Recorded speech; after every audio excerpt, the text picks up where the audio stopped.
Hello, my name is Lewis and welcome to Gathering the Magic. Today we're looking at the top 10 best Temur commanders in MTG. Starting off this Temur list we have Illuna, Apex of Wishes. From Ikoria, this beast elemental dino has flying trample, and whenever this creature mutates, exile cards from the top of your library until you exile a non-land permanent card, putting that card onto the field or into your hand. These Illuna decks are of course all about that mutate, throwing in every mutate creature we have that fits within those Temur colours, because the more creatures we can mutate onto Illuna, the more of those key triggers we get. As we can see here, the average Illuna deck runs incredibly creature heavy, so packing millions of those mutating monsters.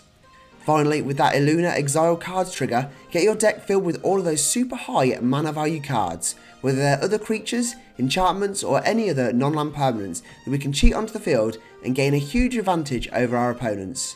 Illuna is a great fun commander that also had two really cool alternate art printings. I love them both so much. Before we get on to our next terrifying Temur, make sure to smash that like button and subscribe down below for all things MTG. Subscribing is completely free to do and it helps the channel grow and grow. If you're buying cards, then look no further than cardmarket.com, and when you register, make sure to use our affiliate code to help the channel that little bit more. You'll love to see it. On to the next on this list we have Riku of Two Reflections. Originally from Commander 2011, this human wizard says whenever you cast an instant or sorcery spell, you may pay Izzet. If you do, copy that spell. You may choose new targets for the copy. And whenever another non-token creature ETBs, you may pay Simic. If you do, create a token that's a copy of that creature. For these decks, we're going copy crazy. A wide mix of creatures that ETB is a copy of another creature, instant and sorceries that create copies of other creatures, and even enchantments that will go copy crazy. And what do we want to copy? Huge creatures that deal damage, creatures that have wild ETB effects to make our board massive, or even creatures that will give us advantage via mana, recursion, or just big board hate. Finally, we'll look at the Gathering the Magic Card of the Deck award, this time going to Bio-Visionary. With an abundance of quick ways to create copies, or even big game winning combo pieces like Rite of Replication, it can be super easy to have 4 Bio-Visionaries and have that easy end game winning win-con. I win! Taking the number 8 slot we have the duo of Paco and Halden. Whenever hasty Paco attacks, exile the top card of each player's library, putting a fetch counter on each of them. Put a 1/1 counter on Paco for each non-creature card exiled this way. Halden says you may play non-creature cards from exile with fetch counters on them if you exiled them, and you may spend mana of any colour to cast these spells. One popular route with this duo is extra combat phases. We want as many chances to swing with Paco as possible to get even more triggers, steal more cards and cast even more of your opponent's spells. In a similar vein, this can work with extra turns. Again, more turns means even more attacks. We want to be casting as many of our opponent's cards as possible, so being ramped to the max is key. The more ways to play lands and get that mana advantage is essential. Finally, putting any of those classic measures to make sure that damage goes through can never hurt too. Paco, you are a good boy. For our next Temur commander, we have Averna the Chaos Bloom. From Commander Legends, this elemental shaman says as you cascade, you may put a land card from among the exiled cards onto the field tapped. As is expected, Averna decks are all about that cascade, throwing in every card under the sun that gives more cascade triggers. The more cascading we get going, the more Averna will trigger, the more lands we can play from exile, the more we can ramp, and the more we get that chance to get in a game-winning position. As a secondary strategy to go in sync with this land-loving strategy is those landfall-loving cards. We'll be playing at least 2 lands per turn, so throwing in every card that'll have even more triggers when those lands hit the field the better. Finally, having some recursion with Averna can really help. The last thing you want to do is run out of cascade spells in your hand, and then run out of steam, so having ways to cascade over and over again will keep your game plan going and get you that tasty win. Just missing out in the top half we have Omnath, Locust of the Royal. From the Core 20 set, this elemental says when it ETBs, it deals damage to any target equal to the number of elementals you control. Whenever a land ETBs under your control, put a 1/1 counter on target elemental you control, drawing a card if you control 8 lands or more. These decks go very much elemental tribal. A very popular and varied tribe in MTG, there are literally hundreds of different elementals we can fill our deck with, so when Omnath hits the field, we're doing all of that damage. We also have plenty of ways to create elemental tokens too, which is an absolute bonus. And in common Temur fashion, to maximise Omnath's second ability, we're going land loving, throwing in several ways to play more lands per turn, throwing in lands that we can sack for even more land triggers, and all of that normal ramp in between. Omnath is a spicy commander, and honestly I don't know what order I'd rank all the Omnath cards in. Let me know how you'd rank them in the comments below. Next up we have Maelstrom Wanderer. Originally from Plane Chase 2012, this elemental says creatures you control have haste, with that tasty double cascade. Another cascade loving commander, we're cascading our brains out to maximise the amount of cards that we can put onto the board. At a powerful 7 damage, another strategy is to power through and get that 21 commander damage that only has to be done 3 times with Maelstrom Wanderer. Getting this commander comboed with Fiery Emancipation will get that done in an instant. There are plenty of other doubling or damage boosting options there too, so it really can make this commander a force to be reckoned with.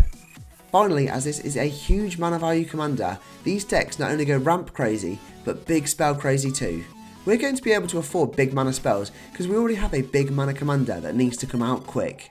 Big spells equal big power hitting the field, equal strong chance to win if our opponents can't deal with it.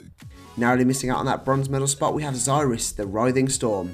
From Commander 2020, this Snake Leviathan with flying says whenever an opponent draws a card except for the first one they draw each turn on their draw steps, create a 1/1 snake creature token. And when Cyrus deals combat damage to a player, you and that player each draw that many cards. Cyrus is all about that wheeling. We're stacking our deck with every way to discard our hand and make everyone draw a full hand again.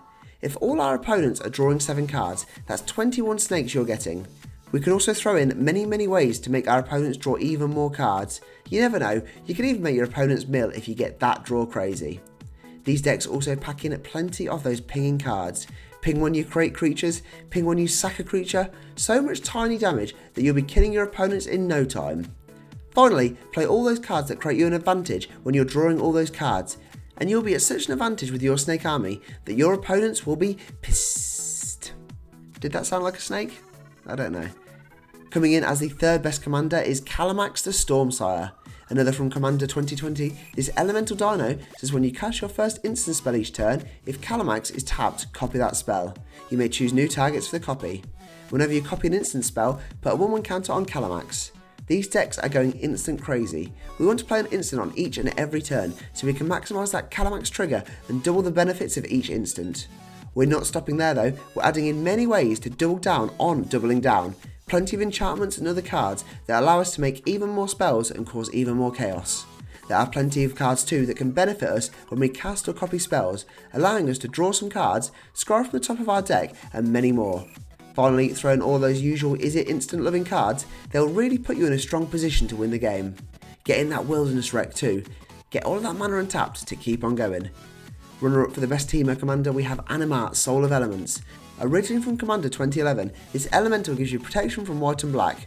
Whenever you cast a creature spell, put a 1/1 counter on Anima, and creature spells you cast cost 1 less to cast for each 1/1 counter on Anima. This deck is all about creatures, so those 1-drop or cheap to play mana dorks really help. Play a creature, get a counter on Anima, and make future creatures cheaper to cast. There are also plenty of cards that will give Anima more counters. Don't just rely on casting creatures, find every way to get counters onto Anima. Once Anima is heavy with those counters, then having those insanely huge creatures will be super cheap to cast and you'll surely be in a winning seat. If you have a bunch of counters on Anima, then you're also in a position to be playing Eldrazi or similarly powerful artifact creatures for free, which is just crazy. Finally, throwing in those cards like the Ozolith are essential. Make sure those counters aren't going anywhere. Anima will become the target in a game of Commander, so you don't want those +1/+1 counters biting the dust when Anima goes bye-bye. And as an Anima EDH deck owner, it will constantly go bye-bye. Winner and the best teamer commander in MTG is Miriam Sentinel Worm. Fresh from Commander Legends 2 Electric Boogaloo, Miriam has Flying at Ward 2. Whenever another non-token dragon ETBs under your control, create a token that's a copy of it, except the token isn't legendary if that dragon is legendary. To start with, dragons are expensive, so we want all of those dragon enablers, cheapen future dragons, and even throw in some dragon shooters to get those dragons out extra early. Then we're going to throw every dragon under that Temur rainbow we can find. Unfortunately, this is another tribe that is plentiful in dragons. Finally, with plenty of dragons relying on attack or combat damage for triggers, throw in those haste enabling cards to start causing a scene and burning your opponents to the ground. Miriam is one of the coolest commanders released this year, and one we did a very cool budget deck tech on not too long ago, so check that out if you haven't already. Maybe it's time I made a Miriam deck of my own. There we have it, that is the list. Thanks for watching, don't forget to smash that like button and subscribe down below for all things MTG. Check out our link tree in the description below for all of our social media and affiliate links. For now though, I'm all tapped out, so I'll see you in the next video.